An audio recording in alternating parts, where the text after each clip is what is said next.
What's up, you dirtbags? My name is Luke Egerbrotten. We are back in studio with my fellow dirtbag, Mr. Luke Payne. Cheers, brother. As you can see, I broke my dry January. I broke it like January 5th.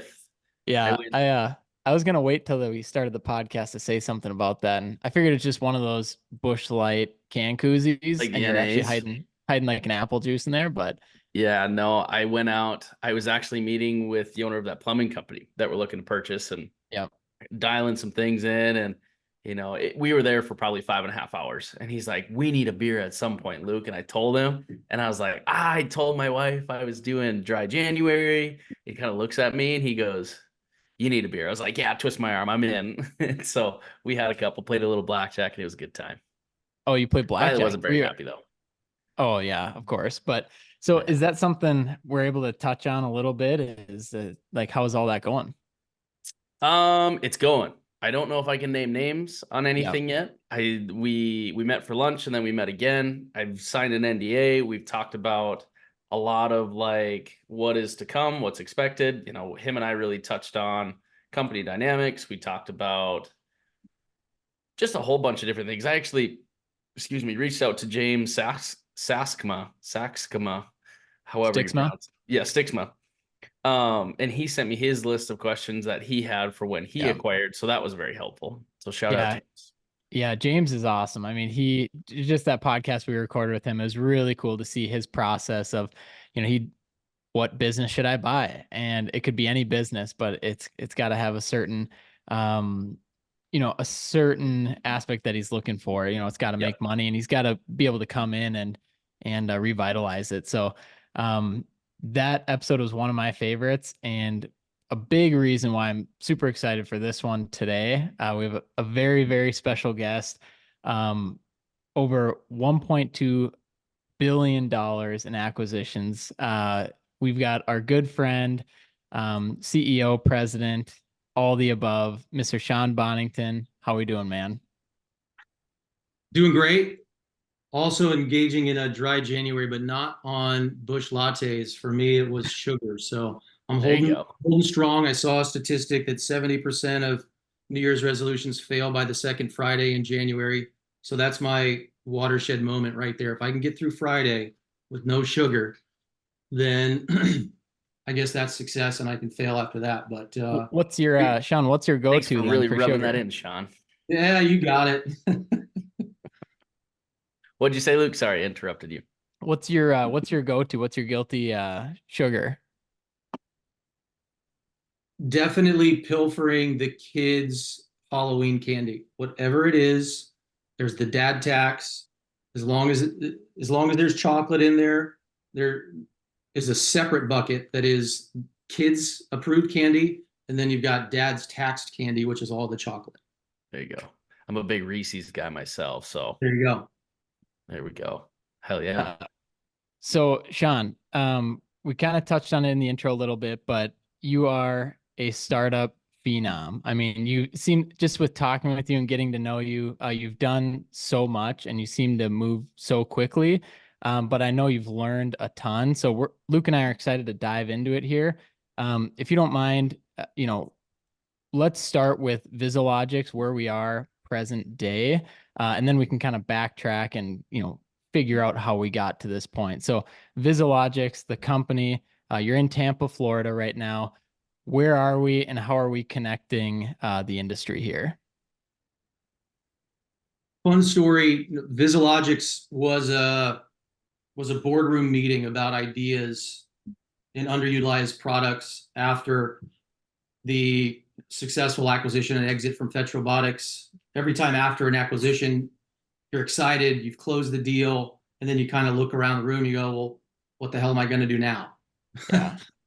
And something that I really reinstill with everybody I get the chance to work with, come into contact with, is the subtle reminder that the job you have today isn't going to be the last job you have in your life.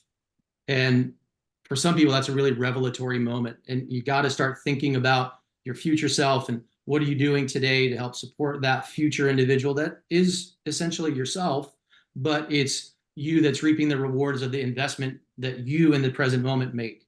And startups give you that very unique opportunity where if you focus on expanding your abilities, accessing knowledge, building mentorships, you really get this innate value of taking away not just the compensation you make for whatever your role is, but also something that can't be extracted or taken away from you at any point. And that's this vast knowledge base that you collect.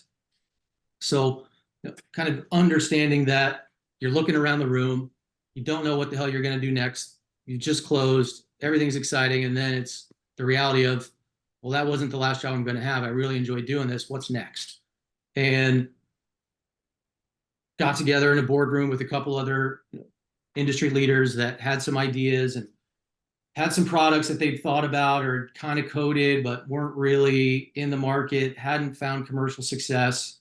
And what we realized was that with the right team, there's a huge market out there for it.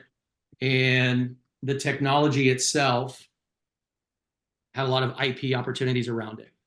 And for me, I think if there's one of the more important lessons I've learned throughout my 20-year journey through startups is if you're an employee interested in joining a startup, if you're an individual with great ideas and you're thinking you've got something and you want to create around it, can you answer the three basic legs of what a startup stool stands on? If you have the right team, can you take it to market and succeed? Does the product, number one, does it defy the laws of physics? If it doesn't, well, great. You've kind of passed through the first phase gate. Yeah, it doesn't defy the laws of physics. We can build this. Can you create IP around it? Just because you have a great idea doesn't mean there aren't already products in the market. So if you can check those boxes, you build a great team, you build a great product, and then does it have a market? Does it actually solve a problem that people would pay for? If you can answer yes, well, then it's a pretty exciting first endeavor to say, now we just got to go and build it and scale an organization. And I realized that in that room that day is there's something very tangible here. Now I got to go through the hard steps of actually building it, scaling it, marketing it, taking it to market. And that happened for about 4 years ago. So from that stage, it was myself. And here we are today, and we're close to 30 employees. We have just over 100 customers. We've gone through 2 acquisitions ourselves, so organic growth within the products that we started with, and then some inorganic growth by recognizing, it would be faster for us to pull products in that were somewhat in the market and start working on integrated product relationship between those to help scale our growth and expedite that growth.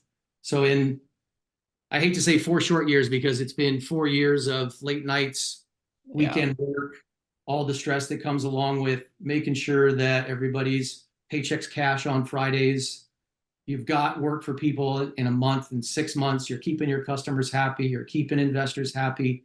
So it's been 4 short years, but it's been a heck of a ride to get, I guess, to this podcast today and where we're at here over the next 3 months or so. Yeah. So I'm so curious with that too. When you talk about you just had an acquisition, I'm assuming everyone involved, you get paid, then you sit there and you're like, well, I'm not done working. I'm not done challenging myself here.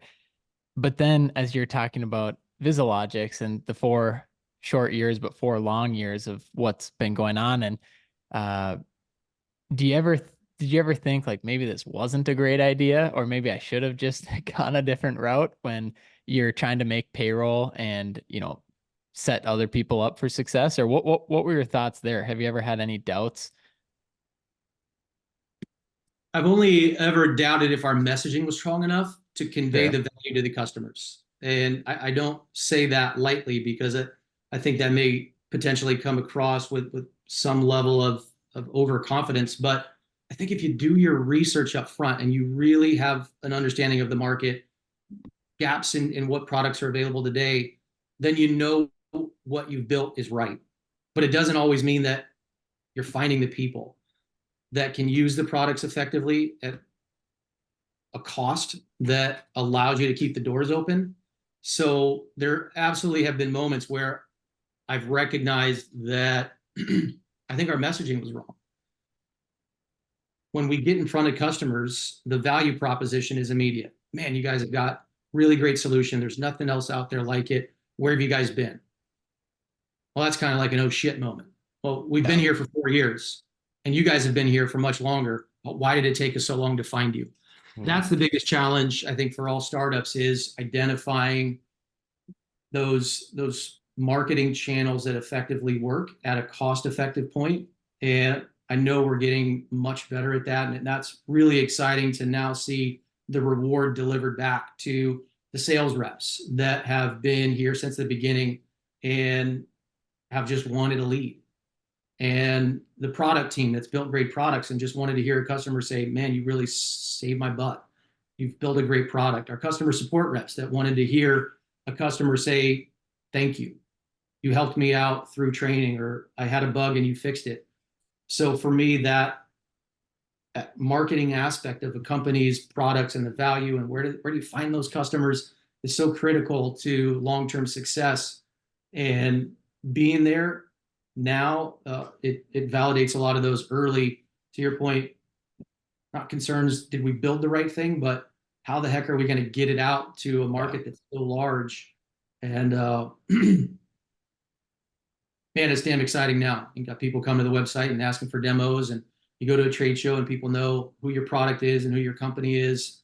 That's the validation of those long walks where you kind of sit there and chat with your wife about, I don't know when it's going to take off. Maybe 2 years, maybe 10 years. We got it. We got something here, but man, we got to get smart, or else we're in for a much longer trip than what I signed you up for. Absolutely. To that point, Shawn, just kind of curious, from like my own head, I'm trying to relate this on like my industry, right? Or, you know, the smaller excavation companies industry. And the question that I have is, how do you know someone, or how do you know that someone will pay for a product? Just looking like kind of above things, and I see a lot of people start companies and there might not be like a demand for it, but they try to make a demand. From your aspect, how do you find that product? How do you know, like, hey, this is a really good idea? Starting an excavation company sounds like a great idea, but then you do it and then you're like, oh shit, There's 50 other excavation companies within a 20-mile radius. Yeah. There's Keywood out there with 5,000 machines and they can come in and undercut the price. That's tough. Yep. So, man, I wish there was a silver bullet that I said, all right, Luke, do this, and you can just start any company you want. Mm-hmm. There's some nuance that I've found where it's understanding the market itself.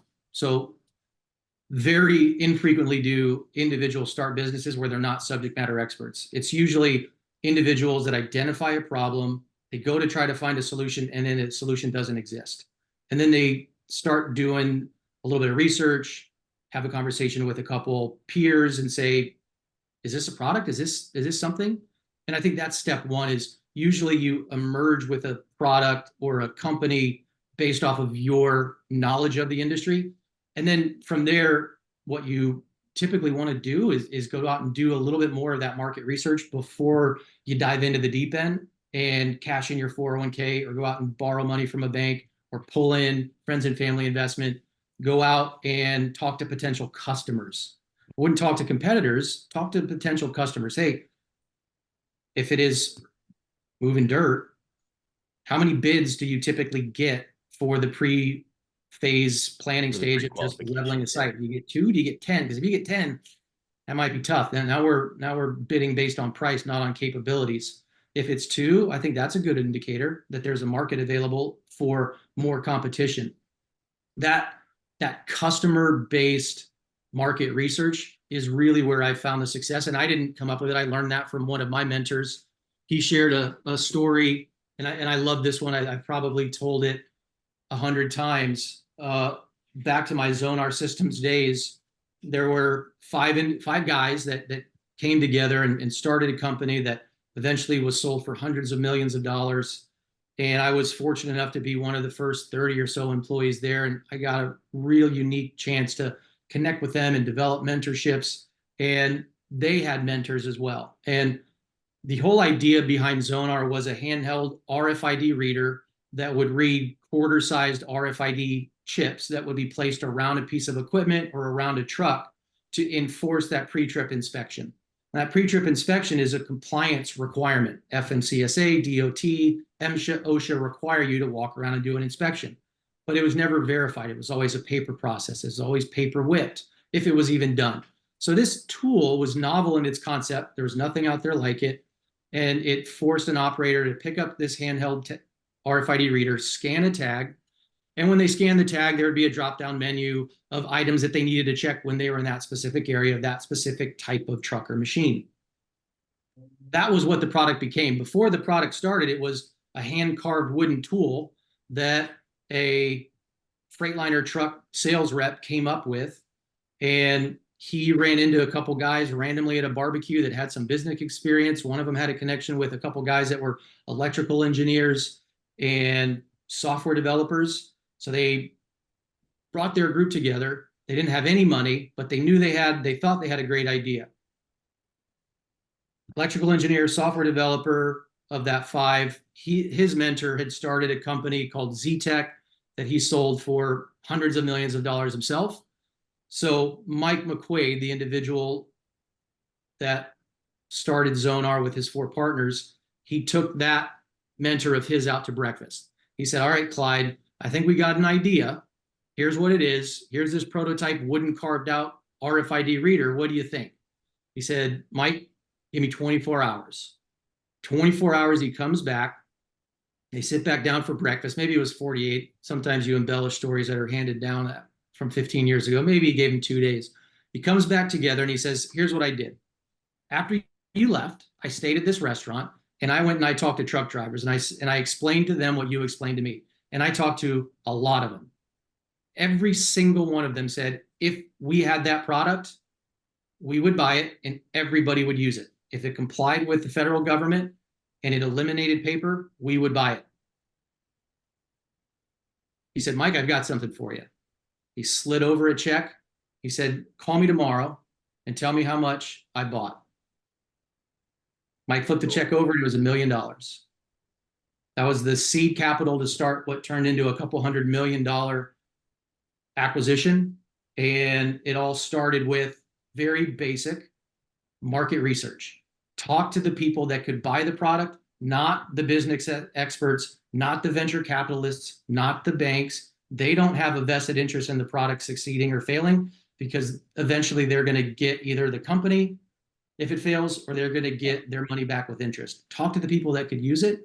Understand if your idea has a market, and if it does, for me, that's the validation necessary to at least go into the next steps of what's the market size? How big do we want to be? Do we want to be an excavation company? Do we just want to stick within 50 miles? Do we want to go to 500 miles? How far out could our reach be? And what's the market opportunity? Can we move more than dirt for just civil projects? Can we do commercial projects? And doesn't matter the market, the product. To me, those are the first key steps in understanding, should we build it and put our life savings into it, our reputation? And if you can't answer those, the team, the product, the technology, talk to some customers about it, probably not worth the next 5 to 10 years of your life. 100%. Yeah. Great advice there. Luke, I feel like this reminds me of when you and Cole started Western Excavation, because it was that market research of, was it Cole or you that first brought it up? I think it was Cole, right? It was Cole.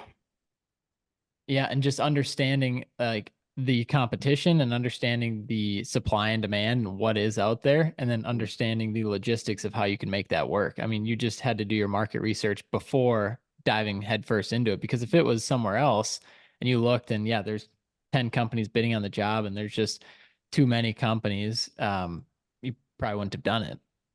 Well, I'll be honest. I don't think we had more than a month of, market research into it. I think honestly, we got very, very lucky, and it was all based on timing. So I can't say there was a process to that, but Shawn, thank you for that. Great. The tactic seems so simple, but you do not see it implemented often in the business world, I feel like. And, using my industry as an example, everybody thinks it's cool to start an excavation company. Oh, I'm going to go buy machines. I'm going to look badass. It's going to be super fun. And then in the first, 1 to 3 years, they're gone. So hearing that process is cool. I get it.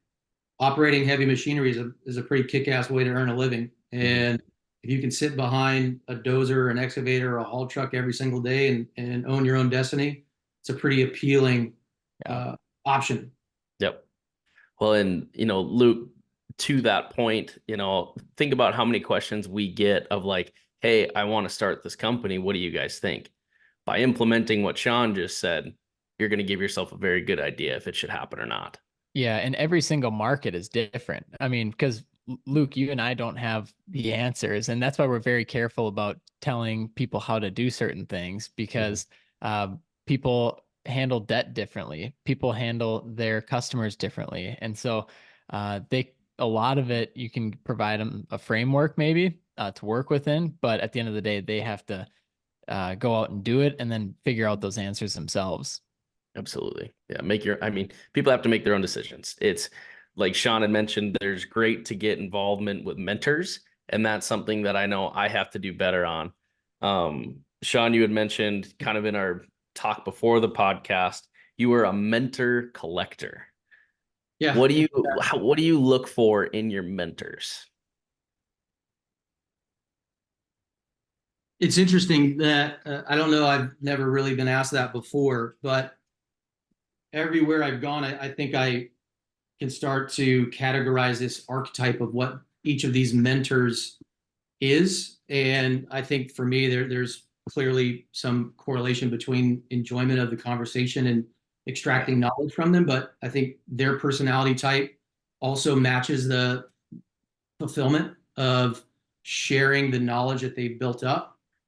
I have a massive whiteboard on here in my office, and it's just jotted down with notes from our Little League team strategy that I manage all the way up through our forecast models for this year. And also on there is a quote that I love to really reinforce with myself. And it goes that the meaning of life is to find your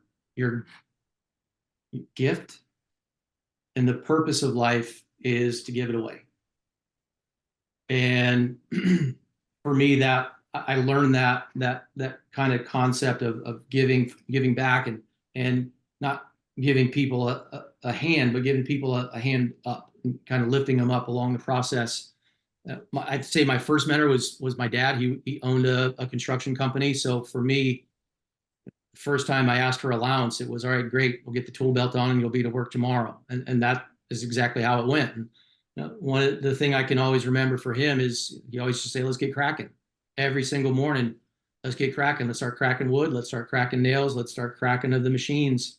And for me, that was that reinforcement of the work ethic that we started at 6:30 and you ended probably 4:30 or 5, and it's just time to get cracking. There is no breaks. There's no time off. You just got a job to do, and you got to wake up every morning and do it. But from there, what the value for me, and I think I mentioned a little bit earlier, if there's anybody listening out there that has trepidation around a startup, because there is no guarantee. It's not a big Fortune 500 company. This is not a well-established revenue stream. This is you understanding the value of what a startup truly offers. And it's knowledge, it's exposure, and it's access to roles at companies that maybe you're not qualified for, but you get to learn really fast because the company doesn't have other 1,000 employees and handbooks to refer back to middle level management to tell you what to do or what not to do. You really get an opportunity to grow and expand rapidly at startups.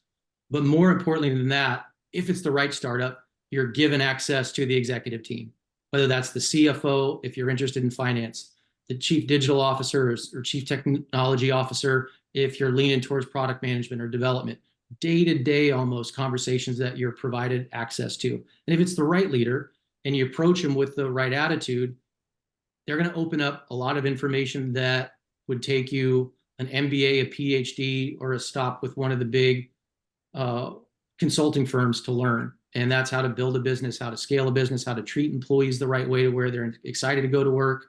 And those are the guys that I found outside of the family business. At Zonar Systems is a guy named Mike McQuaid, one of the original founders, the guy that got that checks passed across the table to him. And what he was able to do for me was give me access to the executive suite, and from there built relationships with the other with the CEO and the CTO, and then that helped me learn, and then that benefited me. I was able to propel up into vice president roles, take on responsibility that you got to learn quick. You got to learn on the job, and you have to learn about budgeting and forecasting and building out financial models, making the company exciting for investors. And Mike was, and still is, he's an advisor now for us. So we've come full circle. He was a mentor to me, and now he's a commercial advisor for us after he had a very successful exit from Zonar. And still he woke up and said, well, I guess that wasn't the last job I'm ever going to have. What am I going to do next? Now he's back with us. And at Fetch Robotics, it was a guy named Carl Showalter, and he shares a lot of the same quality and of personality that Mike does, in that he's not just going to give you the wealth of knowledge, but if you ask for it and you show the drive and the compassion to learn, he will open up and help you understand how to build a little bit of a different business. Carl came from the venture capital world. So even though he was in a COO position of daily operational executive leadership, his real forte was funding. All right, you dirtbags, we're going to take a quick break to thank one of our sponsors, Lambert Insurance Services. If you know Luke and I, you know we started this podcast to provide value to the construction industry. When we went to seek out an insurance company to work with, there's not a whole lot that are specific to the industry, and we really didn't want to work with a generalist agency, so we kind of put that on the back burner. Then we got to meet Sam Lambert. Sam is a fellow dirtbag himself. He's been in the industry for a long time, but he also started his insurance company in 2008 specifically for construction companies. So when we had that conversation, we knew that this would be the perfect match. So we started working with him, and he's been incredible. He leads first. He wants to be a resource first and an insurance agency second. They can help with provide general liability, workers' comp, commercial truck insurance, insurance for equipment, and so many more different avenues that he can provide coverage for. The great part about it is, they're licensed in most states, and they always quote through multiple companies. So that's how you know you can get a competitive rate. And even better, Sam, he's the owner. He wanted to provide his cell number just so if you have any questions, specifically from the dirtbags, you can always text him, give him a call, ask to compare plans, or just ask, what his rates would be, and then he can help direct you to the right place or answer your question from there. His number is 385-204-5799, or you can reach them at their website, which is lambert-ins.com. So reach out to him if you have any insurance questions. We're very excited about this partnership. Sam is an awesome guy, and we're just excited to continue providing value for all you dirtbags. So thank you, Lambert Insurance. Give him a text, shoot him a call, let him know that you're fans of the Dirtbags podcast. All right, you dirtbags, are you tired of tedious manual data collection and costly field studies in your quarry or sand and gravel operations? Let's talk about VantagePoint, the first quarry operations software crafted to meet the high demands of modern data-driven quarrying. Seamlessly connect all of your equipment data and access the crucial information you need instantly. Be the hero of your operation by boosting efficiency, exceeding your productivity goals, and bottom line revenue with VantagePoint. Discover why 4 of the top 6 aggregate material producers in the U.S. are using VantagePoint. Visit VantagePointQuarry.com/dirt to learn more. So to be able to learn from somebody who had run their own venture fund, started 10 to 15 companies, seen multiple successful exits. If you listen and you ask and you're at the right startup, you're going to receive all of that knowledge that you get to take with you for the rest of your career. If you want to start your own company, we're better to learn than from individuals that have done it multiple times. If you don't want to open your own company, but you want to be a valued asset, you want to be a vice president, or you want to be in the C-suite, you don't have to go get an MBA. You don't have to go work for McKinsey or KPMG. You can find the right startup, buy into the culture, and learn from the executive team and find mentors. Don't come to a startup and not try to identify a mentor right away. They're there. You just got to work your butt off, show that you bought in, and that's how you'll develop a great mentor. At least that's how I've done it. And Shawn, you talked a lot about, your mentors and who, you work with. Do you have anyone right now, any startup founders that you're mentoring? And, so there's both sides of the coin there. That could be a really bad question if I didn't. But thankfully I do, Yeah. right? Like, yeah, no, all this information I've collected is mine. I'm keeping it. I'm a kindergartner. I'm putting my arms around it. It's just for me. I am actually. So right now I'm an advisor for a really great dynamic company called Aerovet Technologies. So it's a fully autonomous luggage carrier company out of San Jose. So two just incredibly smart guys in their mid to late 20s at this point, both graduated from Harvard, Fortune under 30 guys. And Raymond and Eugenio have been building what is probably going to be $1 billion company. They're really the only ones that have figured out how to build fully autonomous tractors for luggage carriers. Every time you and me get on a flight and we see those people driving around with our luggage in the back of all those cargo holds, they've built fully autonomous carriers for those. And they incredibly smart guys. And what I'll give them credit for is they looked across their company and said, we know how to build it. We think we have a pretty good handle on how to build funding decks for it, but how the heck do we sell it? Yeah. How do we find customers? And I've been working with them now for about 3 years. We connect as often as we can, and I just want to be an open book. And anything I've learned, mistakes I've made, successes I've had, give it to them. So hopefully they can step over some of those pitfalls, not fall into it themselves, maybe save 6 months on their company or a year and some of the mistakes. Yeah. And yeah, it's been a blast. Cool. Yeah. And when it comes to, we've talked a little bit about Zonar and obviously VizaLogix. I assume that all 4 startups weren't created equally, and you haven't had the same excitement in all of them. Have there been any, or I guess maybe I should ask, like, why has it been going well seemingly for VizaLogix, and why are you excited about the future with VizaLogix? Selfishly, it probably goes back to getting it cracking with my dad. Back when I was 15, and then throughout college, anytime I had time off, he'd put me right to work. And what I really enjoyed was that instant validation of the work that you performed. In the software space, you can go months sometimes without receiving validation for all the work you've done. Yeah. You put in 100 hours a week for 6 months, and you don't really get to see what you've done. But man, I'll tell you what, you're sitting there in dirt and you get behind a dozer, you're sitting there with a crew of guys on a construction job, you can see the wall you built, you can see the foundation that you've created, and that's pretty dang rewarding. I think every man wants to look down and see the work they've done with the 2 hands they were given. And that's why I was so dang excited to get back into what VizaLogix is doing. I think a part of it is I'm just jealous of the guys that actually get to drive equipment every day.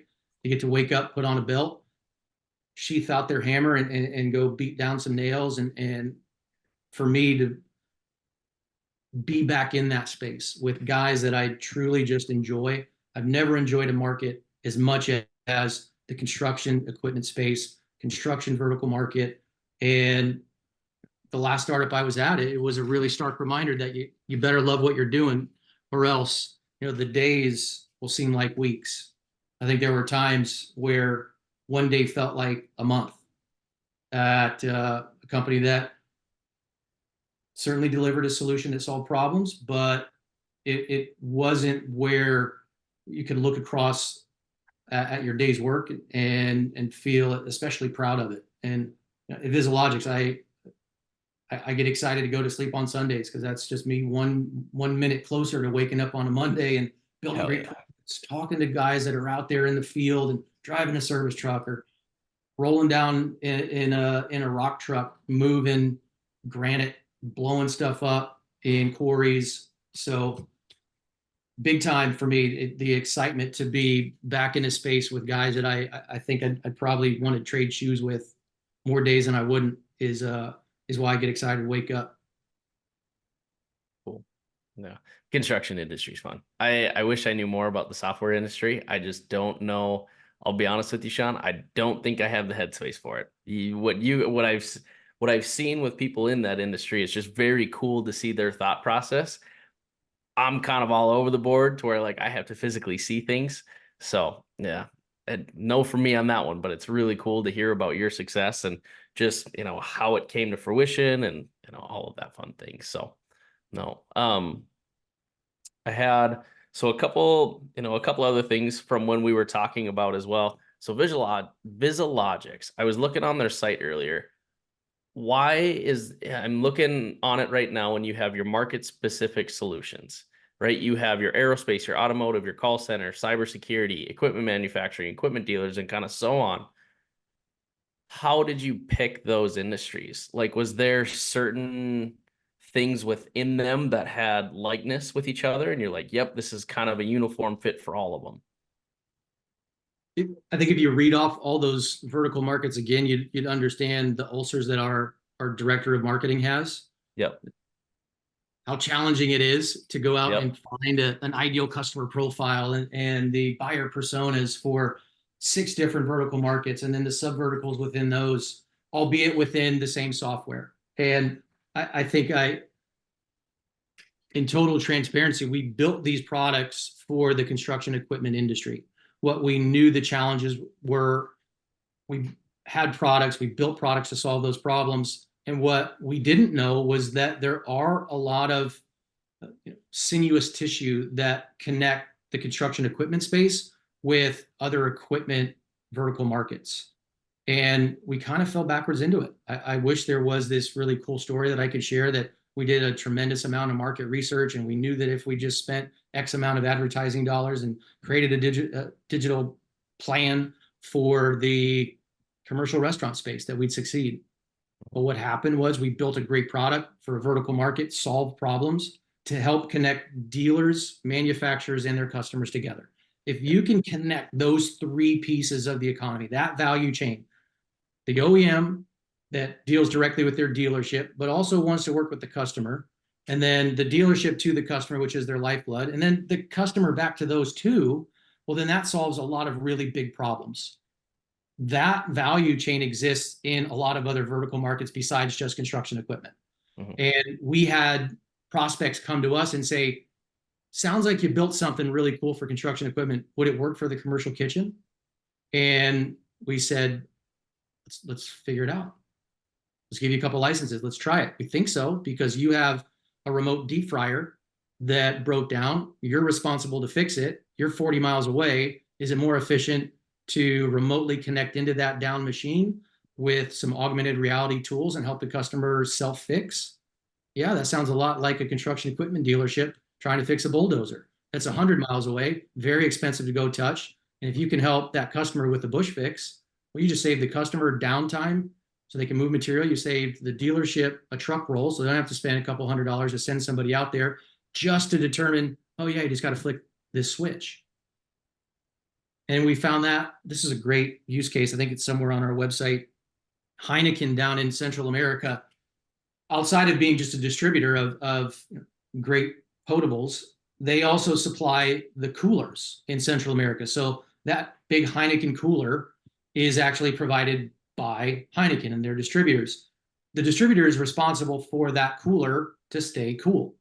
And what Heineken came to us and said is there a way for us to connect into the owner of that corner market and help them solve that cooler issue without us having to send a technician out?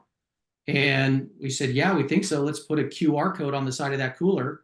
That way the store owner scans the QR code. They're immediately connected in without an app, without a software download, to an expert who can diagnose that machine. So no app, no software to download, no scheduled meeting, no truck roll, just scan a QR code. Now you're connected to an expert.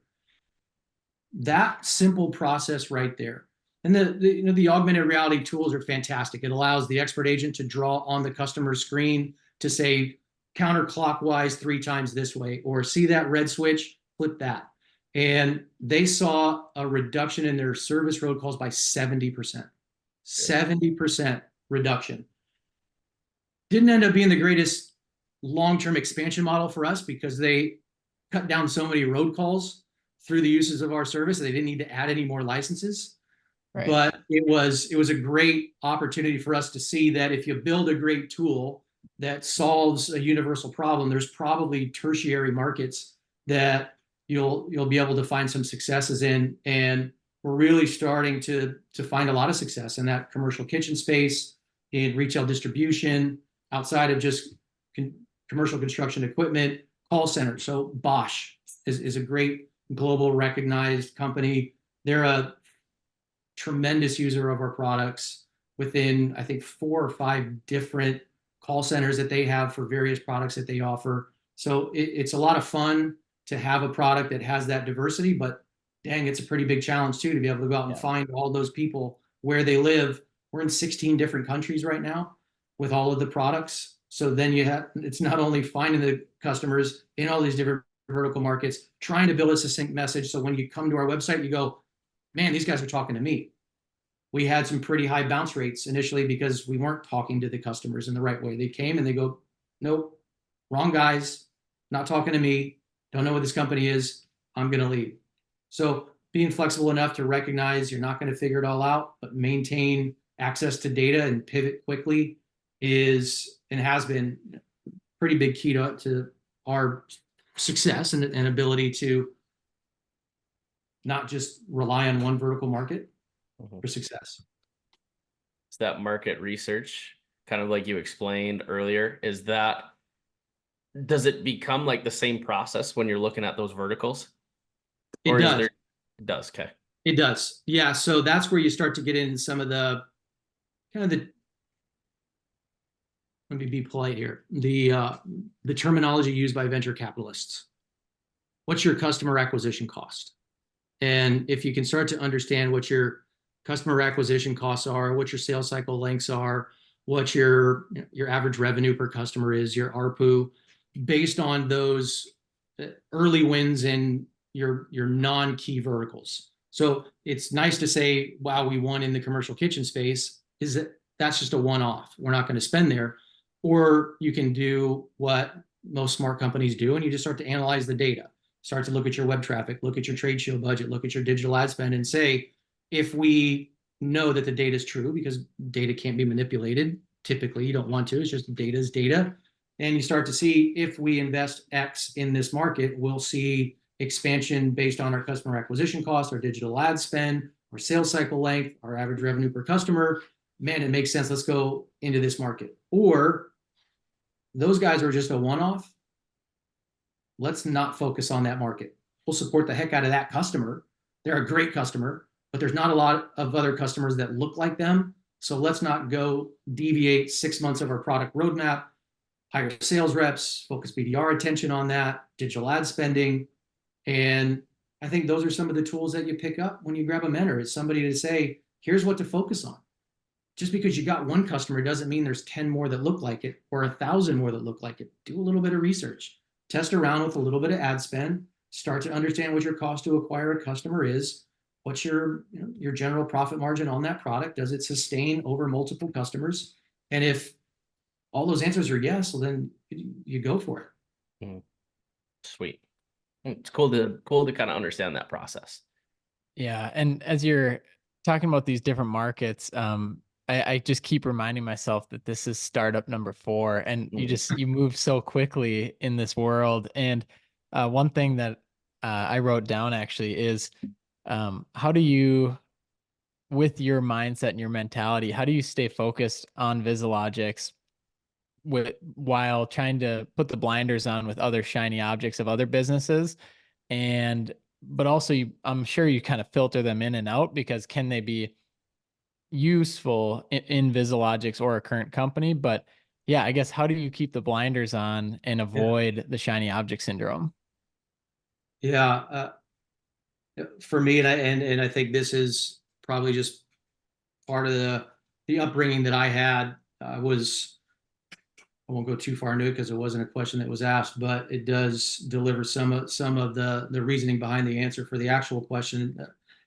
I was born on a military base. At the time, it was actually West Germany before the Berlin Wall fell. So both parents were in the military, bounced around military bases. So there was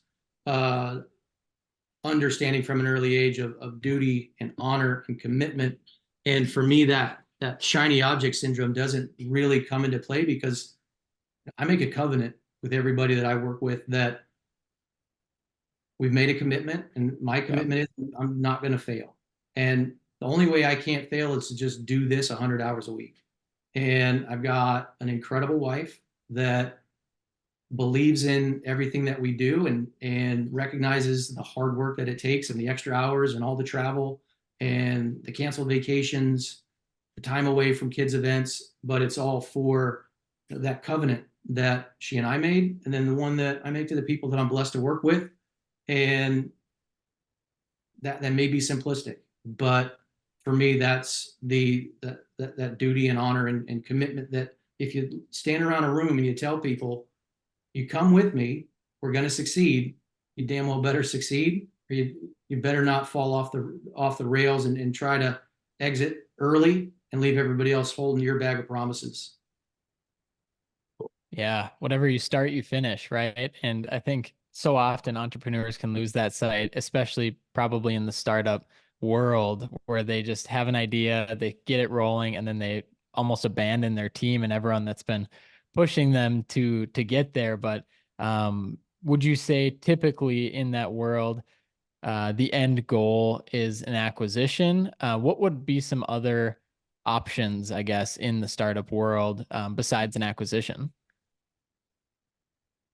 Well, to your earlier feedback, I'd say just a general rule of kind of wisdom to pass along is, I think, and it's happened to me as well, and you just got to endeavor through it, push through it, but there's absolutely burnout that occurs at any employee level at a startup.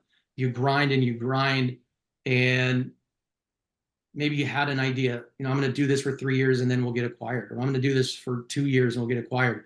Whatever number you associated with exiting the company, just double it. You think it's going to be 3 years, it's going to be 6. You think it's going to be 5, it's going to be 10. That's the reality. You have to have that mental renegotiation quite often to say, man, I thought it was 3, but I probably should have bet on 6. And I guarantee it'll be closer to 6 than it will 3. And that helps that mental health of not feeling as if you failed, that your burnout isn't validated, because sure it is. You're working hard, you're delivering, you want to see the results. But 2 years ago, the company you're at didn't exist. There was no product. So there is time associated with success in startups. But outside of that, just trying to pass along, I think, kind of a finalization of that question. I'd be lying if I didn't say that the goal for people to start companies is to have them acquired. You shouldn't build your company with a buyer in mind, because you don't know the future of that potential customer. And I've met entrepreneurs that have built a product specifically for one larger organization that they perceived would buy it. And more often than not, they have enough resources to build the exact same product that you built. You don't have IP around it. Why would they not just take your information, sign up for a 1 or a 2 year contract with your product, internally build it, and then utilize it? Much cheaper for them than to pay a 10 to 20x multiple for acquisition of your product. So you bet. We're all, I would think, ingrained with that great American red-blooded ingenuity to build something only to sell it to somebody else for a big paycheck at the end. Kind of that manifest destiny. I'm going to be the first guy out of the wagon, and I'm going to put my flag in the ground, and it's mine, and I'm going to build on it and build a farm or build a ranch and make money.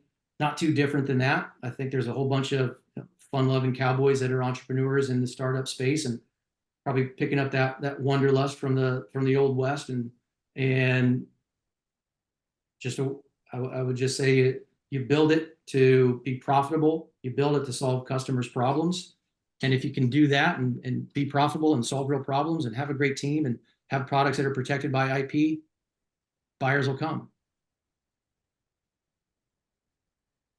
Thinking of like Luke in the excavation space, Shawn, as you were mentioning, obviously, with you start a company with the intent to sell it someday. In my space, Luke, I'm thinking of like, okay, why would somebody just buy an excavation company? But then on the flip side of it, why not build it and then build your team members in it to continue on after? That's in my head, that's kind of a way to build it to sell it as well. You might not have to physically sell it to them, but you can make a retirement off it. You can maintain ownership, whatever that case, but at least that team coming up behind you could kind of take on the legacy as well. Yeah, Luke, and on that point too, it's really building a legacy. Like, what are you going to pass down to your kids or your grandkids or whoever can take it over? Is it just a mess of paper invoices and things that you did your way, or is it systems built into a business that is going to be a gift and not a curse to whoever takes it over? And Yeah, so even if you're not selling it, but who is the next successor of this business and who is going to keep this thing rolling? absolutely. Yeah, what a great point. I think we're all of our thoughts and advice and experiences are biased by our own life. And my life has been spent in technology startups, except for the first one, Bonnington Construction. And that was built to be the legacy hand down. And it just never really scaled that way. And great point, Luke, on every business isn't software. Every business isn't robotics hardware or in vehicle telematics data that were specifically built and scaled with the intent for resale and acquisition. It's a legacy of selling it to your sons and your daughters and your employees for ownership. And I don't know that could be, I don't know there's any bigger reward than that, being able to effectively hand over the keys to a legacy for them to then maintain. Mm-hmm. That's cool to think about. Very cool. Yeah, Shawn, thank you for, just your insight and then also your knowledge that you shared with us as well. I know I've got 2 pages full of just notes that I took for my personal gain. So thank you for that. Yeah, I'm sure you'll send me an invoice in the mail for those. So I'll be waiting for that. But nothing's free in this world. I'll take Bush Lights. It's all right. I'll send that.